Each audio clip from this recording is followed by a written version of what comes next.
میں قربان جاؤں آپ کی گردے راہ پہ کہ جن پہ فرشتے رش کرتے ہیں، میں قربان جاؤں آپ کی سوچوں پہ کہ آپ کی سوچوں کا عروج کتنا بلند و بالا ہے کہ آپ کے دل و دماغ میں محبوب نبی کے نغمے علاقے کے ساتھ معطر محمد ہے۔ آپ کی صدائے دل نواز، آپ کا کلمہ توحید آپ کی زبان سے کیا نکلتا ہے؟ آپ کی یہ آواز جو مترنم لہجے میں آپ میرے محبوب نبی کی مدح سرائی کرتے ہیں، اور جب آپ پکارتے ہیں کہ فدا کا ابی و امی یا رسول اللہ، اے اللہ کے محبوب نبی میرے ماں باپ آپ پہ قربان ہو جائیں، یا رسول اللہ میں آپ پہ قربان ہوں، میری دھرتی آپ پہ قربان، میری جان آپ پہ نچھاور، میرا مال آپ پہ نثار، میری آل آپ پہ قربان، یا رسول اللہ ہم آپ سے محبت کا دم بھرنے والے ہیں۔ جب اس محبت بھرے لہجے میں آپ پکارتے ہیں، آپ کی یہ پکار اس فرش خاکی سے اٹھتی ہے، پاکستان فری قوم کالج صحابہ کے ساتھ سے اٹھتی ہے، اور یہ آپ کی صدا ان ہواؤں فضاؤں کے کشاف کو چیختی ہوئی گنبد خزاں کی چھت ڈالنے سے ٹکراتی ہے۔ آگے سے آواز آتی ہے لبیک یا امت، اے میرے امتی بول کیا چاہتا ہے، اور امتی کی صدا کیا ہے کہ دل ہے وہ دل جو تیری یاد سے معمور رہا، سر ہے وہ سر جو تیرے قدموں پہ قربان، نعمتیں بانٹتا جس سب نوازی شان گیا، ساتھی منشی رحمت کا قلم بن گیا،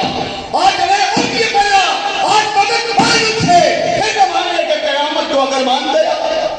اس میں حب خدا کی محبت کا دم بننے والوں انہیں آج پکارو اور پکار کے کہو اور اس لیے یا رسول اللہ، اے محبوب خدا اس ملک پاکستان کی حالت زار پہ آپ نظر کرم فرمائیے۔ اے محبوب خدا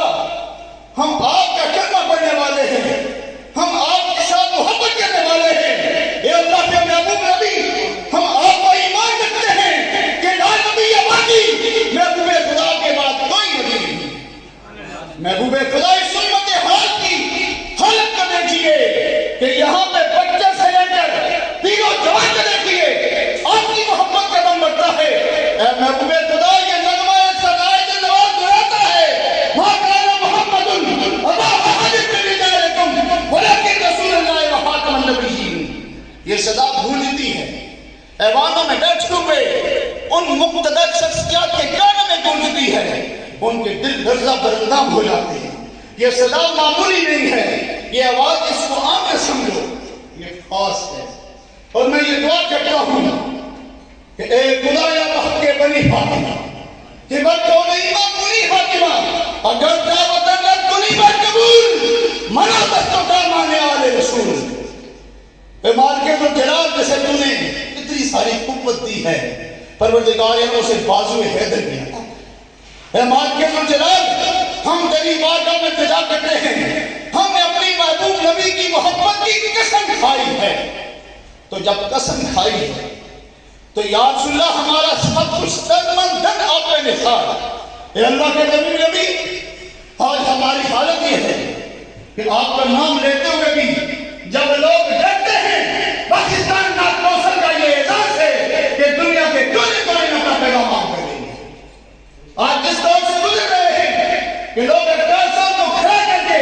جس طرح سے ان کے حالت بناتے ہیں، اس طرح سرحانوں کو عدالت کی نگاہ سے دیکھتے ہیں۔ میں اسلامی عقیدت پیش کرتا ہوں پاکستان نعت موصل انٹرنیشنل کے چیئرمین کو، چیف آرگنائزر کو، کہ جنہوں نے ان ناپختہ حالات میں اس کا بیڑا سنبھالا ہے اور سرحانوں کو یہ اعزاز دیا ہے